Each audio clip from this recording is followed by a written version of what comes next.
So good afternoon, everybody. Thank you so much for joining us. My name is Adrienne Esposito. I'm the Executive Director of Citizens Campaign for the Environment.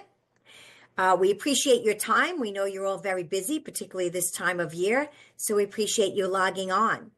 Today's forum is a legislative forum on what we used to call extended producer responsibility, but it's also now on the PREA bill, which is a bill designed to reduce solid waste here in New York State and increase recycling.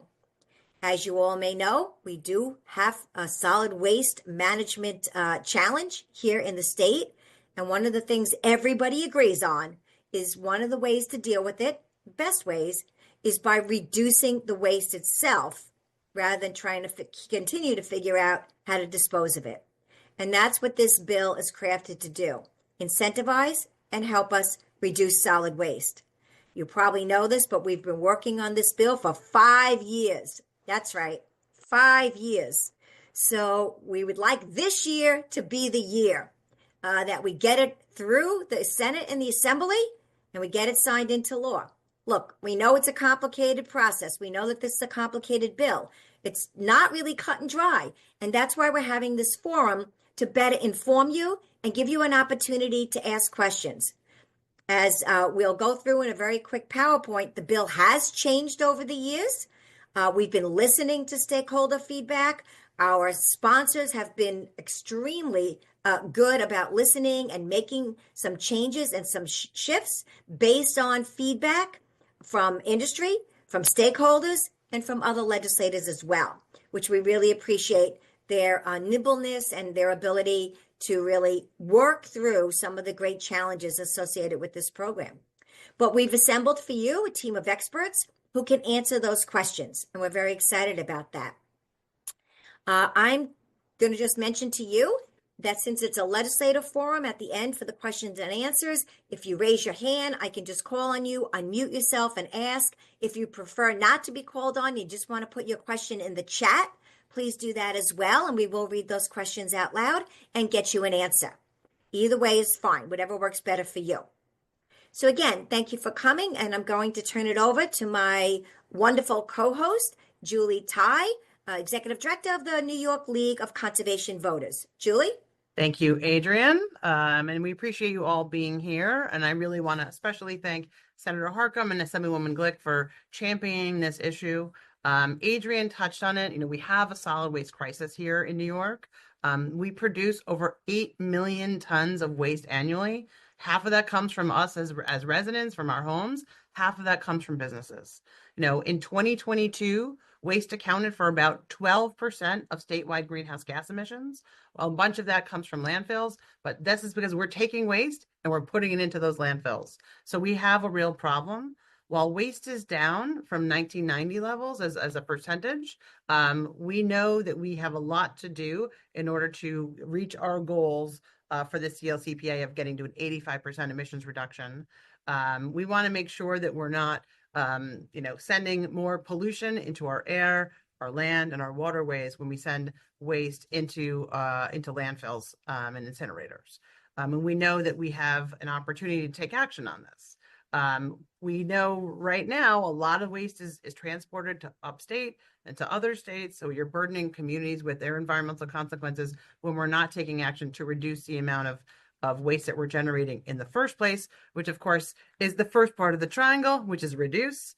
And then, we want to reuse and recycle, and we want to make sure that we have materials that are able to do that. We have seen, as part of the scoping plan for the Climate Leadership and Community Protection Act, that this is an action that is recommended by the state and all the stakeholders who participated in that, including the Climate Justice Working Group, because they are very often burdened with the solid waste management infrastructure that processes materials. So this is something that we really need to take action on. I think the goal was to help get this done a few years ago in order for us to achieve these reductions in waste that we're generating.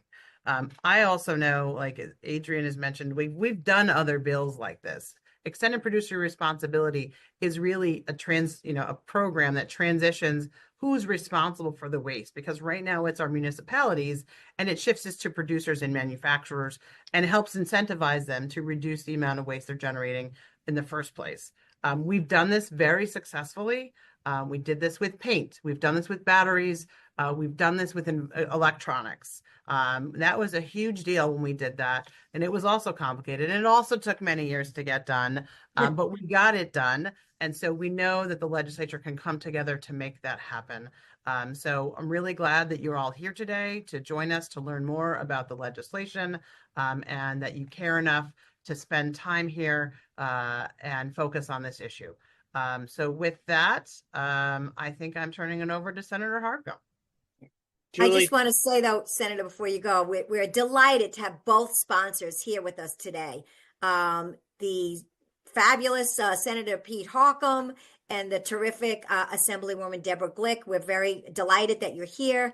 So thank you so much, Senator. well, thank you, Adrian. Thank you, Julie. Thank you to everyone from the EPR Coalition, all of the incredible speakers who are going to be presenting today. Thank you all for your leadership, and thank you all to the members and the staff who are on today. This is probably the most important environmental bill that we're going to be taking up this year, and it could be the most important public health bill as well. And I want to thank my partner on this bill, true champion, Deborah Glick, chair of the Environmental Conservation Committee in the Assembly, just done an amazing job. As was mentioned, we had hundreds of meetings with stakeholders, and the last version of the bill at the end of last year had 25 major changes to address the concerns, and we'll talk about some of those throughout this webinar today. But we have listened, we have been accommodating. In fact, we passed this bill on the last day of session in the Senate by actually a fairly comfortable margin. Unfortunately, you ran out of time in the Assembly, but this is the year that we really need to get it done. So just to level set, I'm sitting here in my car off the Taconic Parkway with nanoplastics and microplastics in my brain, in my circulatory system, in my reproductive system, and all of my major organs. You know, we used to think of the microplastics issue as an environmental issue. It is now a public health issue. Could be the number one public health issue that we have right now. The fabrication of plastics, not just the fossil fuel extraction, but the environmental justice implications of where plastics are made and how they're made, the levels of cancer, of respiratory illness, of autoimmune diseases in the communities that live around these plants is unacceptable. And so the way we need to deal with it is to reduce it, not find fake ways to say, oh, we're recycling. It doesn't work. I'm the only legislator in either house who's gone to visit one of these facilities. While I was there, they could not quantify how much of the material becomes actually usable, recycled plastic that is going into other products. There is no product manufacturer that has been able to tell us how much packaging is recycled content from advanced recycling. It's a fraud. The goal should be on reducing packaging, not finding clever ways to create more single-use plastic and then say, oh, we're recycling. Kate Donovan and her team have done an amazing report on the fraud of advanced recycling. The California Attorney General is suing ExxonMobil for fraud. So the way to go is, as Adrian and Julie had mentioned, is to reduce packaging in the first place. And that's what this bill does. It reduces packaging, puts the onus on the manufacturers of this packaging, and will give hundreds of millions of dollars to our municipalities to set up systems that actually work. That's why this is New York City's number one priority. This is why NYSAC, this is their number one priority. And then on the public health side, it removes toxins in plastic packaging that we know are a public health threat. And that's why Physicians for Social Responsibility and Consumer Reports are endorsing this bill. I implore you, there is a lot of misinformation about this bill. If you have questions, please ask my office. Please ask Chair Glick's office. Please reach out to any of the speakers on this webinar. So some of the changes we have made. We exempted 99% of New York State agriculture. That was a big issue. By raising the threshold from 1 million to 5 million in revenue, we exempted 99% of New York ag. Then we went one step further. We exempted milk co-ops with 50 employees or less. We exempted the majority of small business in New York. We gave the producers extra time to comply. They now have 12 years to comply with this law. This law will also reduce the amount of packaging that they produce and will also increase the amount of recycled content they're required to put in their packaging. But we've given them off-ramps. If they can't comply on a per package basis, they can comply across their entire product line. If they don't think they can get it done in 12 years, they can apply for a waiver. The Producer Responsibility Organization can apply for a waiver. So we have put a lot of off-ramps in here. Why are industry opposing this bill? Because they oppose the California bill, they oppose the Washington bill, the Oregon bill. They just don't want regulation. And so what they're doing is they're circulating another bill written by the Business Council and Chemistry Council lobbyists. Their stated mission is to fight regulation and to maximize their members' profits, not to write environmental bills. So please, let's not be fooled. This is a bill that has come out of both our committees. This is a bill that's going to come to the floor, and we hope you and your members can get behind this bill. And again, please, if there are any questions, feel free to reach out to Chair Glick, reach out to me, any of the folks on here. This is such an important bill, and we need everybody rowing in the same direction. And so with that, I'm going to head on my journey back to the district, and I'm going to turn it over to my amazing partner on this project, Chair Deborah Glick, who's the chair of the Environmental Conservation Committee in the Assembly. Deb? Thank you, Pete.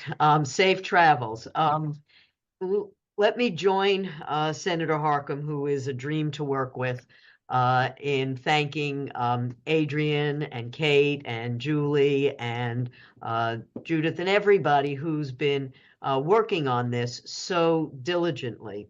As the senator said, and I've reminded my colleagues that while they are looking at a bill that has just the number of the bill, 1749 in the Assembly, A 1749.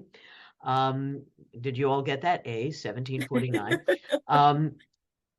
It was at the end of last session an e-print demonstrating that we have made one change after another based on concerns that have been raised to address what we felt were legitimate concerns. If something was essentially misreading the bill and not understanding they already had their concern addressed, we didn't deal with it. But where there was a real concern, we made changes.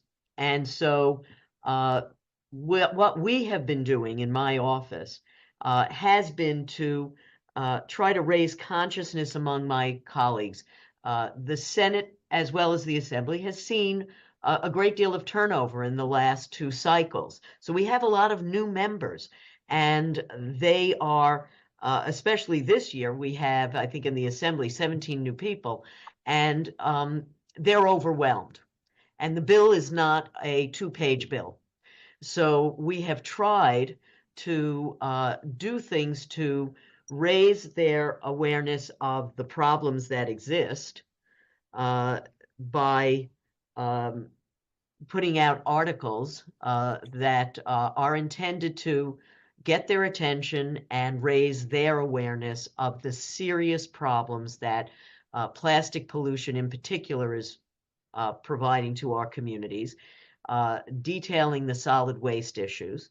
There was a really sort of additional horrifying NPR our discussion the other day about the biofilm on plastic, and that this is a serious health risk. So we have been doing that. We've also, as a result of, as the senator pointed out, there is an opposing bill, which will not see the light of day in either house, and the lobbyists understand that. The members might not understand the process that well, but the lobbyists understand that both Pete and I chair our committees, and our bills have come out of our committees. The committees have acted on the matter and are not going to put out a competing lesser bill. So the lobbyists understand that. So what is the point? The point is to muddy the water, confuse the members, and to suggest that our bill is too extreme, too radical, and this is a halfway measure. And this is how you can do incremental change. We remind people that that industry does not, in and of itself, generally make any change in their way of doing things. They want to continue to proceed. And we've seen examples of it, and we have sent out to the members, not just articles to scare the bejesus out of them, which of course we have done and specifically chosen them on that basis. But we also have sent them information that will point out, A, the changes that have been made in the bill so that they can see that we have made accommodations. And then we sent out, the big thing is the cost. How much is this going to cost? So we've pointed out the costs that we're currently forced to bear, the taxpayers, individuals who have to pay for carding. There is a cost existing. And so it's not as if the current circumstance is free.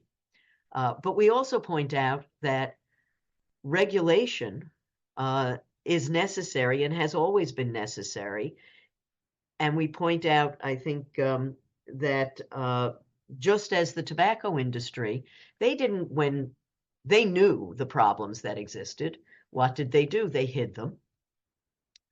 They obfuscated and lied. And then they made their product more addictive.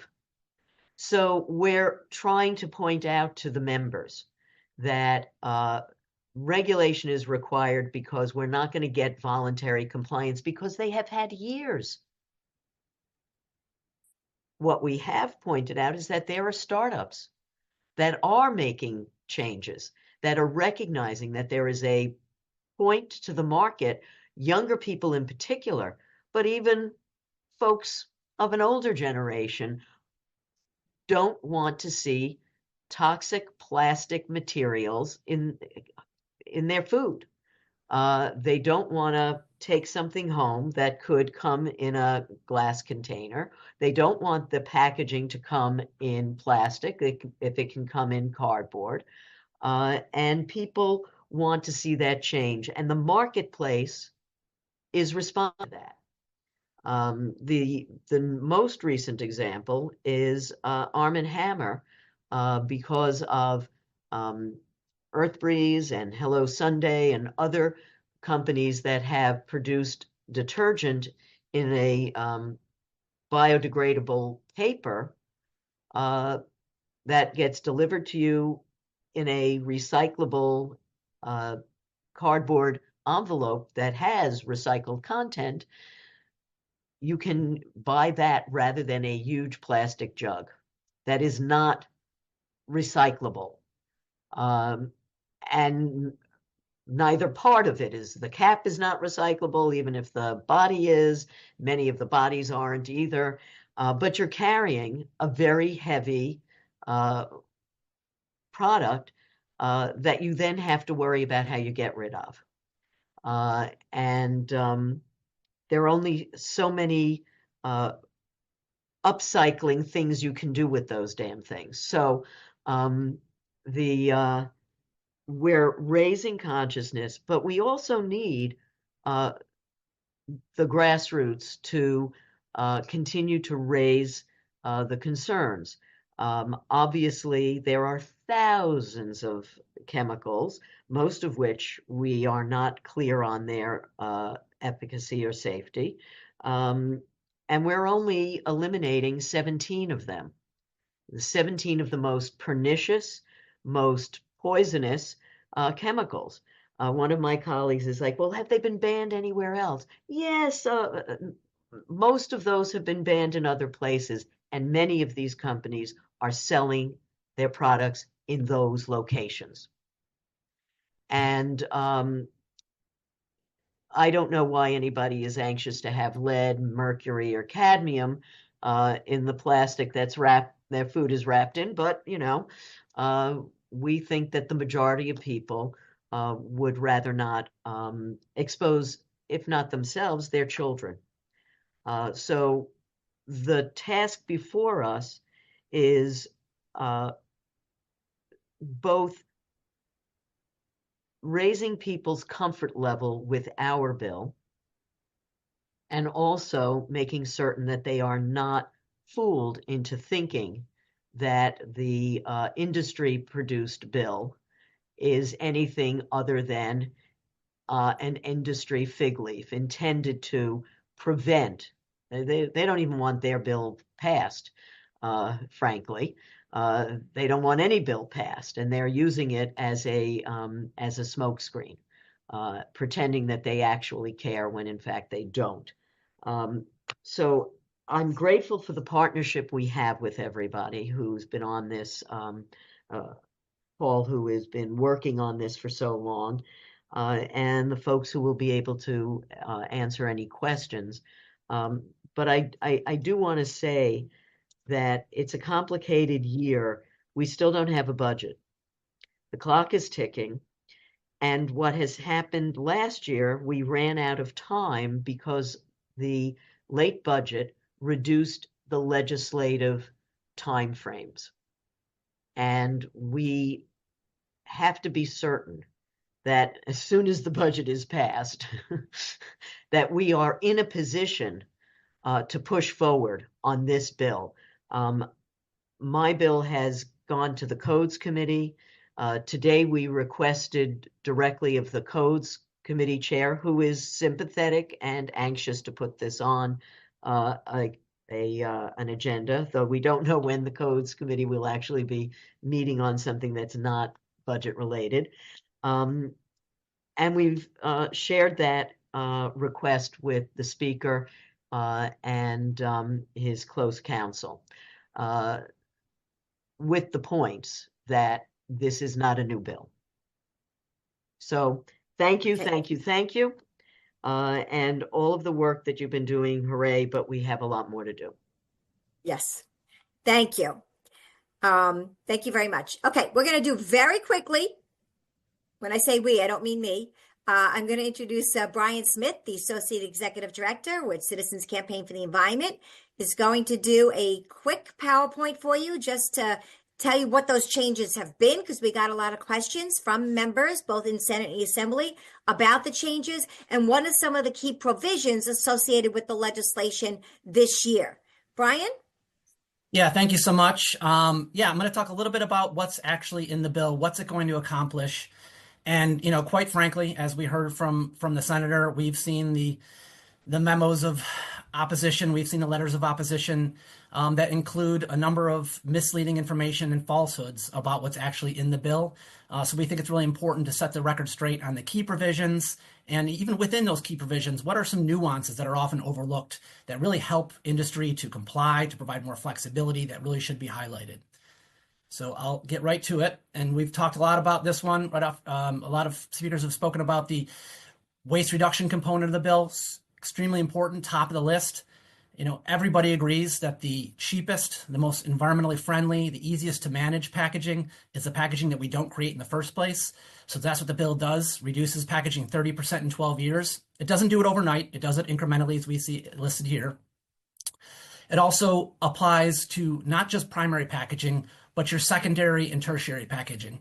We've all had the experience of getting that product, potentially wrapped in plastic, in a plastic envelope, in a box, maybe in another box, delivered to our home. It's extremely wasteful, and it's a prime place, easy place to reduce packaging. So this law does apply to that secondary and tertiary packaging that we see is very wasteful on a regular basis.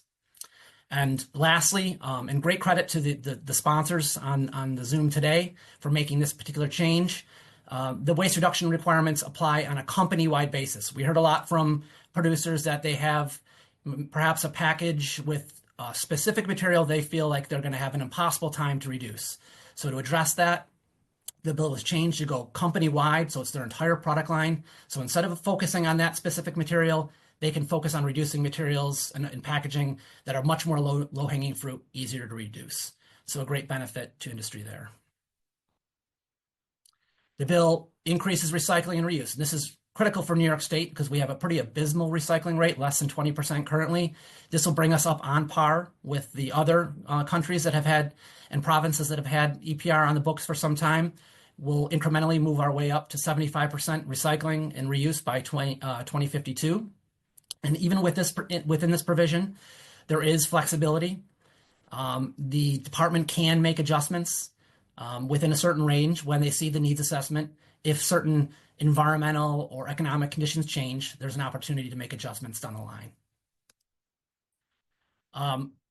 If we're going to have a circular economy and we're going to create demand for recycled material, we have to increase post-consumer recycled content and materials. And that's exactly what this bill does. Focus on some specific targeted materials, as you can see here. And it does include a process to make adjustments to those rates and also potentially add additional materials down the line. We cannot have a circular economy if we keep cycling in toxic chemicals and materials into packaging time and time again.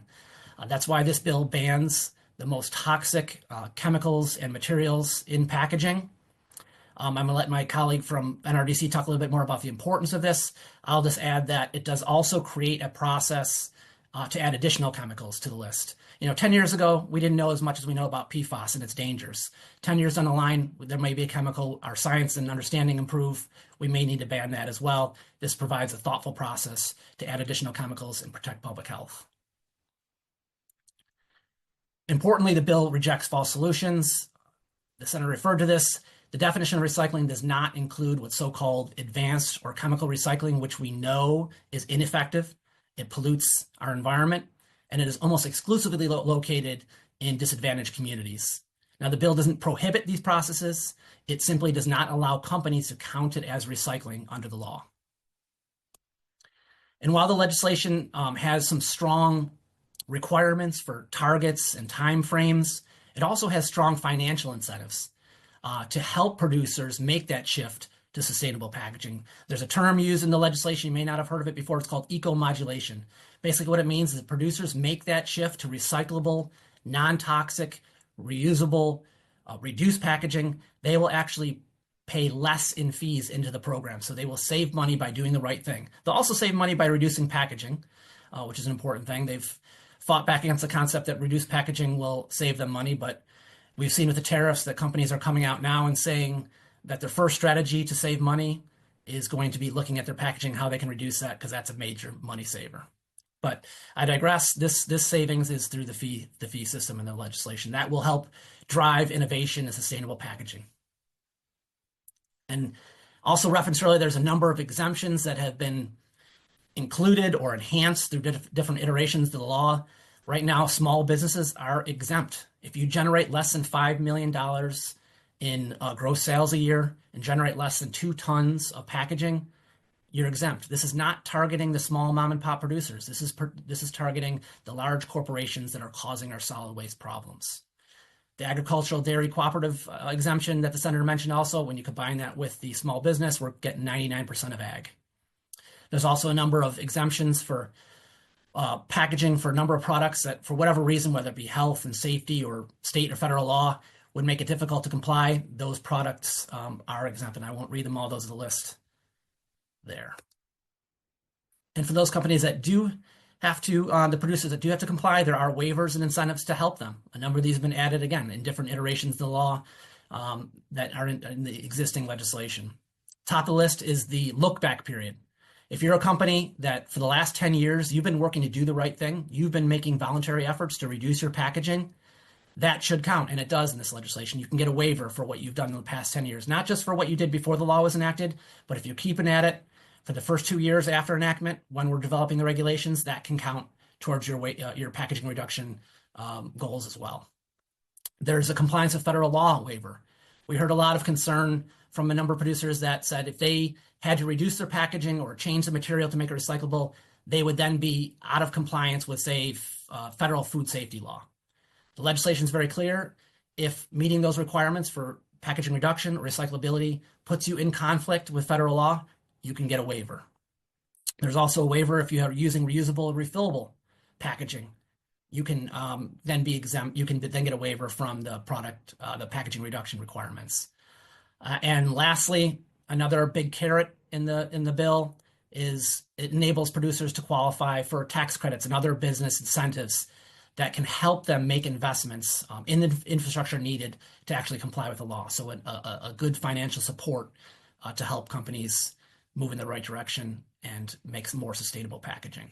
So we have a great, strong bill with strong goals, strong timeframes, but done in a very thoughtful and reasonable way to help industry comply. And that's it. Great. That was, there'll be a test later. That was definitely a power slide. Okay, great. So what we're going to do now is we have a wonderful group of experts that I'm just going to introduce real quick here. We have with us today Kate Donovan, who is the Senior Attorney and Northeast Regional Director for Environment and Health with the Natural Resources Defense Council. We also have with us Alex Reagan, who's with the New York Association of Counties, and she is their legislative and policy coordinator. She's going to tell us why it's important for municipalities, this bill, and why they're supporting it.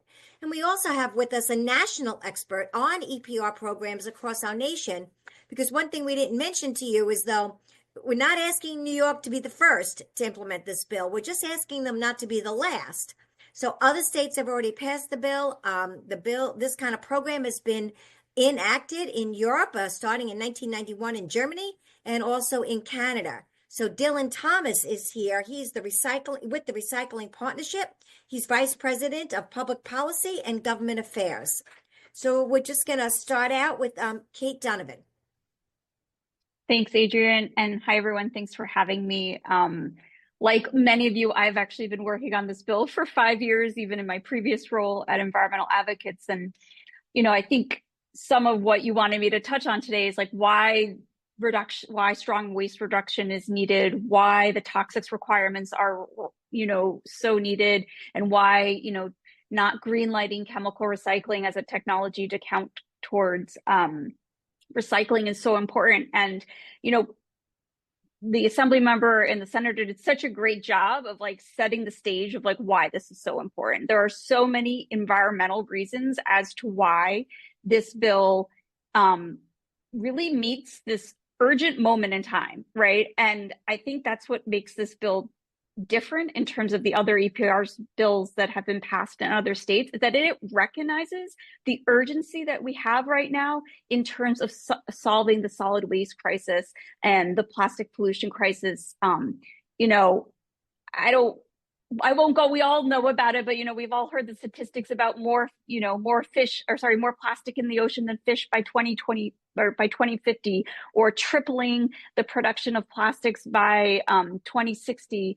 Not to mention, we all become aware and bought into this decades-long disinformation campaign by the fossil fuel companies about the promise of recycling. We know that is a lie. And kind of in all of this, we have forgotten and lost sight of the fact that the top of the waste hierarchy was always reduction. And so that is why this bill is so important, because it is recentering what has always been there and what we've kind of lost sight to. And so I think that's why this EPR program with waste reduction requirements is so critical. And you did mention, Adrian, there are other countries that have done EPR. It's not a new process, but we also know that places that have implemented EPR, while they may have had some success in increasing recycling rates and doing, good things for their recycling infrastructure, they actually haven't driven waste reduction. And so that's a really important key factor as to why we need statutorily defined waste reduction targets and recycling rates in the statute. And as others have mentioned, and Brian mentioned, we've adjusted some of those rates, we've adjusted some of those targets to be more flexible, to allow companies to meet these standards in a more, perhaps a less aggressive way, just to ensure that we are creating a program that is workable. But without standards, without rates and dates, as I know we've talked about, the industry bill that's out there doesn't have any of those things included in the legislation. So that is a really critical reason as to why the legislation we're talking about here today is so important from the waste reduction side of things. I might quickly mention, we've heard a lot about the toxics provision, and NRDC has done quite a lot of work. The teams that I work on, the scientists that we have, digging into what we call the worst of the worst toxic chemicals and plastics. And we know that these are the plastics that are carcinogenic, that have, associated with hormone disruption and fertility, and really just lots of health consequences. And we also know that there's like 16,000 chemicals in plastic, and we're only addressing 12 of them and 2 particular materials. So we are being extremely targeted in the chemicals that we are looking at, but we are also ensuring that we are eliminating the worst of them. Just comparing it to the industry bill, I know folks will say, oh, there's some mention in that bill about toxic substances. Well, those toxic substances is a very short list, first of all. So I think 7 chemicals, and it references the Toxic Chemicals Act for children's products, which New York State was leading and passing many years ago. But to be honest, those certainly aren't chemicals we want in children's products or packaging, but they're not the same list. This packaging has a much broader and important list of chemicals that are found in plastics. And that's what this legislation addresses. And so that's critically important, that this bill targets the right chemicals and the worst of the worst. And maybe the last point I'll make about chemical recycling, and I know we're running short on time, is that NRDC also too, and I can share these reports, we've looked at this issue over the last couple of years in our recycling lies report, now followed by our more recycling lies, talking about, clever, talking about kind of the operation or the failure of these facilities all across the country. And some of our key findings are really important. Just the massive amounts of hazardous waste, hazardous toxic air pollution, and other toxic fuels that are created by these facilities. We also know, which our first report confirmed, that these facilities are majority sited in low income and communities of color. And we also know that the proposed facilities that the industry has out there are also being proposed in these same communities. So we are not doing, New York is not going to contribute to those adverse impacts in other states and other communities. That is, I think, something I've heard Chairwoman Glick talk about not burdening other communities with our solid waste and our plastics. So that is also an important point. And I'll stop there because I know we have a lot to get through. Thank you. Now, many of you have, thank you very much, Kate, appreciate it. Many of you have asked us, many elected officials, do municipalities really support this bill? How does it benefit villages and towns and counties? So here to answer that question is Alex Reagan, as I said earlier, with the New York State Association of Counties. Alex? Thank you, Adrian. Before I get into it, I want to start by providing a little bit of background on NYSAC and who we are. NYSAC stands for the New York State Association of Counties. We are a membership association of New York State's 62 county governments. So we represent the 57 counties outside of the city of New York and then the 5 counties that make up the city itself. For the last 4 years, we've had broad bipartisan support for this legislation. And anybody who's worked with a local government on environmental issues knows that that is not always the case. So this bill is unique in that way. There's a host of different benefits that I'll get into that really make our members, regardless of their political affiliation, supportive of this bill. It's also supported by our colleagues at the Conference of Mayors and the Association of Towns, so by towns, cities, and villages as well. There's 3 main reasons why our members support this legislation. There's the environmental benefits that come from reducing packaging and increasing recycling rates. There's the health benefits that come from banning toxic chemicals in packaging. And then most importantly, there's the cost savings to local governments and our taxpayers. Because Kate has already spoken to the environmental and health benefits of the legislation, I want to focus primarily on the cost savings because from a local government perspective, that's the primary reason why many of our members support the bill. The legislation is expected to provide over $300 million in annual savings to local governments across the state. About half of that will go to New York City, and then the other half will go to counties and municipalities outside of the city. This funding is really desperately needed as communities all across the state have had discussions virtually every day about whether they should scale back their recycling programs or even end curbside recycling altogether. For decades, local governments have really subsidized the handling of packaging, millions of tons of packaging that's generated across the state. And under the status quo, as Assemblymember Glick talked about earlier, these brand owners, the producers, are disconnected from the end-of-life management of their packaging. They have no incentive to reduce packaging waste, to make packaging easier to recycle, to use more recycled content. Our members, municipalities, on the other hand, have no control over what packaging is used, but we're burdened with the expense of actually managing that material, an ever-evolving stream of products and packaging waste on behalf of those manufacturers who profit from selling the products in those packages.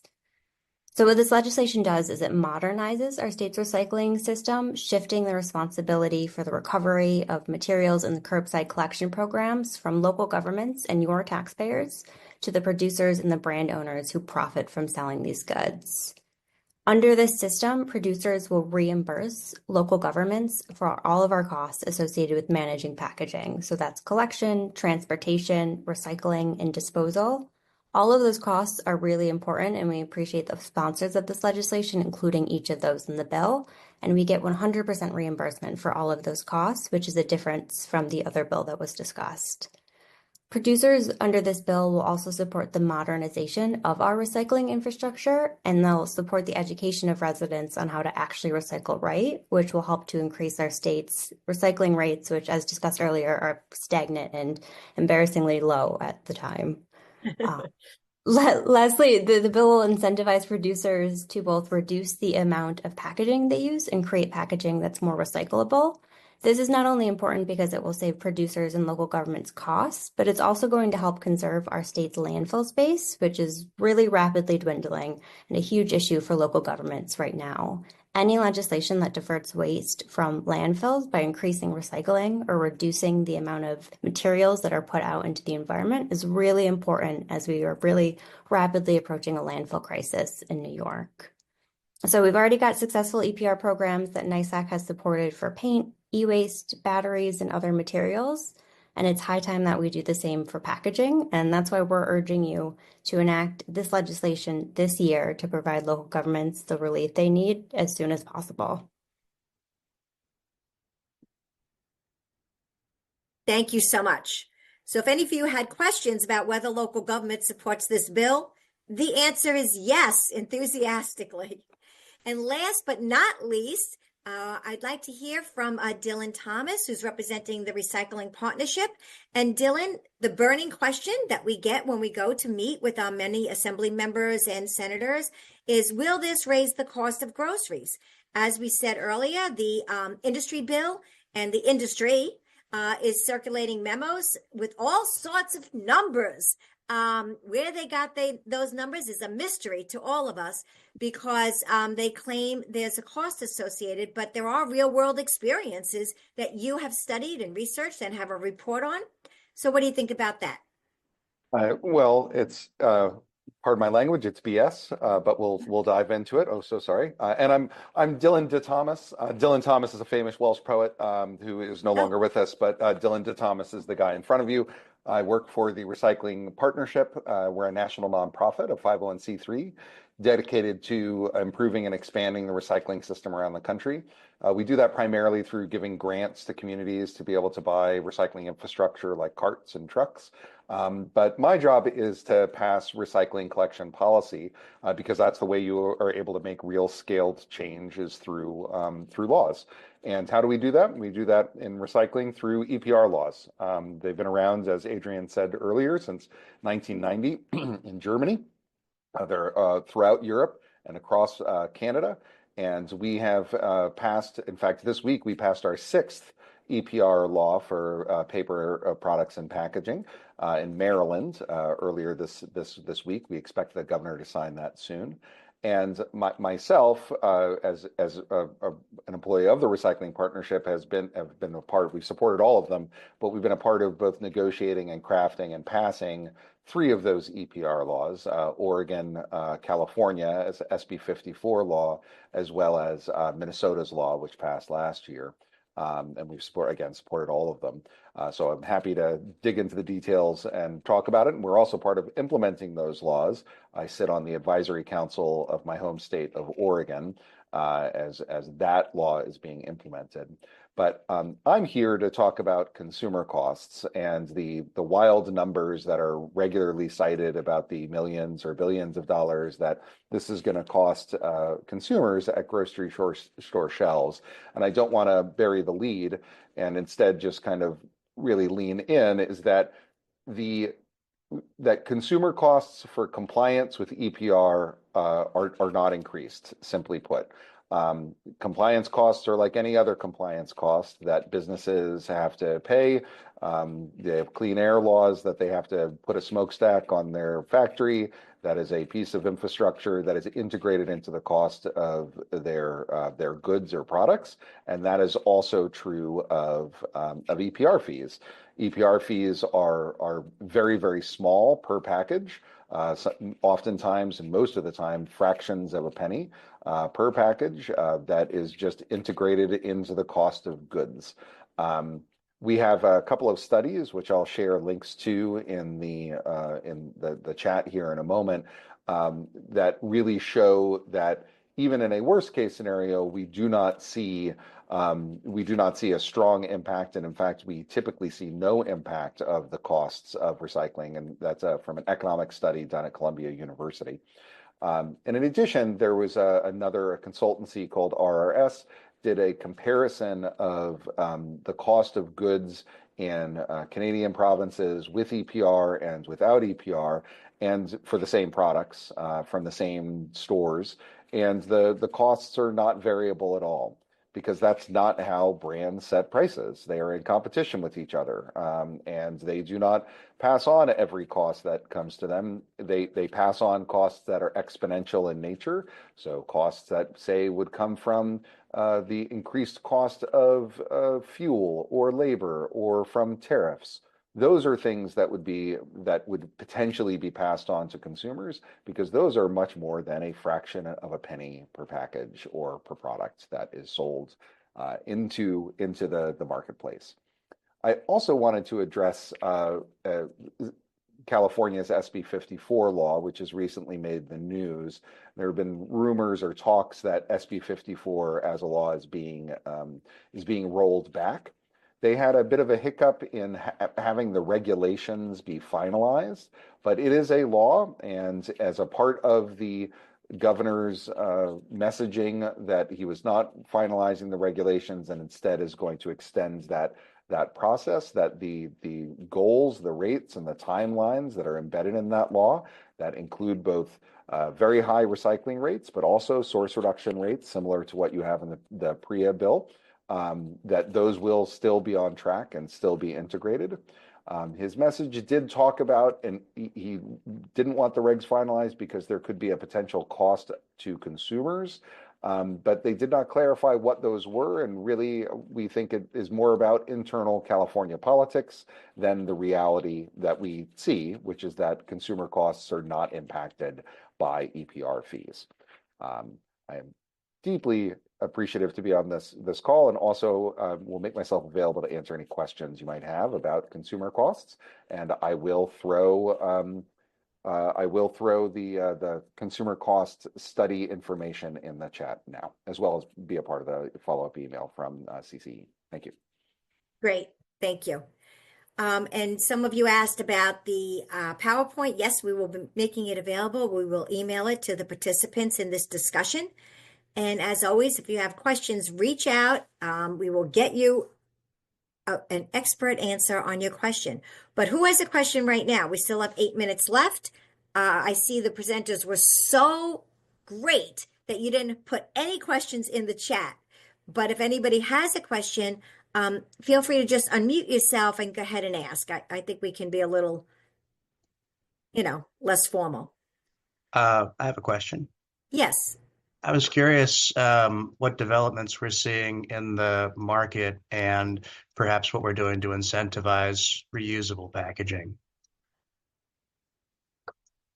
as opposed to rather reducing the amount that is going into it or trying to comply with this bill. If the end goal is to get rid of waste, then I'm curious what that's looking like.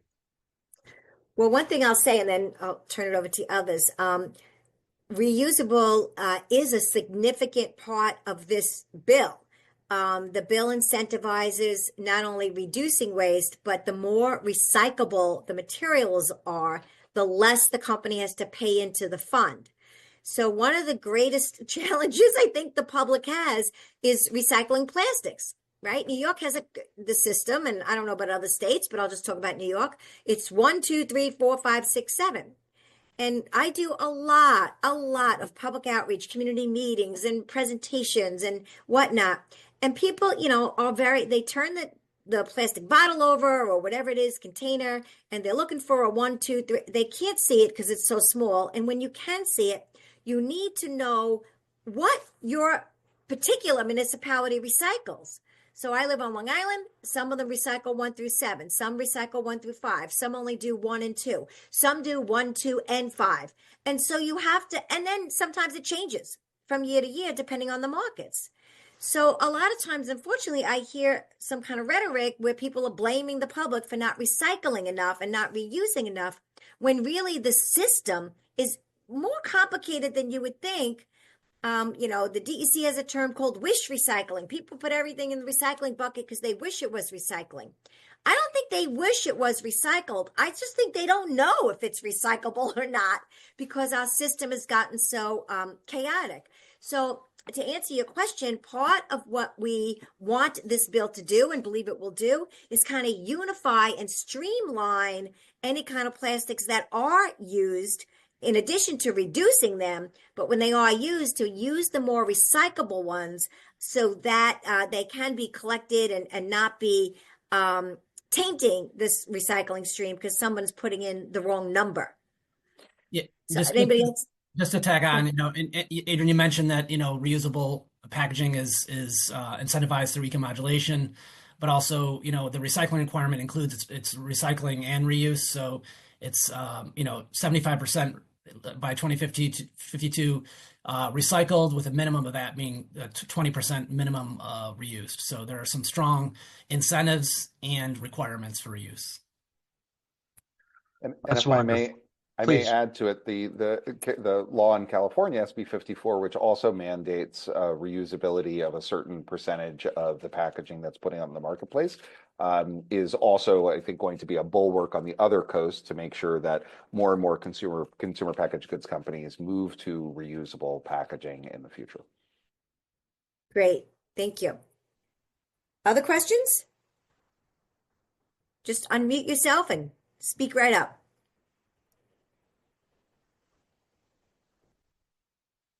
Okay, Hearing none, I did want to thank everyone for their time. I do also want to make a plea that if your legislator, your assembly member, your senator is on the industry bill, we would urge you to please ask them to consider coming off that bill and coming on to the PREA bill, and that is the Harcum and Glick bill in the Senate and the Assembly. That's the bill that's going to move through the legislature. That's the bill that has a shot this year, and that's the bill that we need your support on. So please consider, adding your name to it. I actually don't know what the industry bill's number is. It's Brian knows. Senate Bill 5062 and Assembly Bill 6191. That's the industry bill. That's the number that we want your member to come off of. Okay, we're going to give you back 3 minutes of your life. I don't know exactly what you're going to do with it, but I hope you spend it wisely. Thank you again. We will see you in Albany. And again, if you have questions, please let us know. This bill is the #1 bill for many environmental groups across New York State, as well as for your local government. And it's something we can do, we should do, and we'd like to get done this year. Thanks very much for your time, everybody. And thanks to all the panelists again for Yes. your presentations, and for Brian, and to the, again, Assemblywoman Glick and Senator Harcum. We really appreciate your efforts, and together we're gonna get this over the finish line. Thank you all. Bye now. Okay, Ron.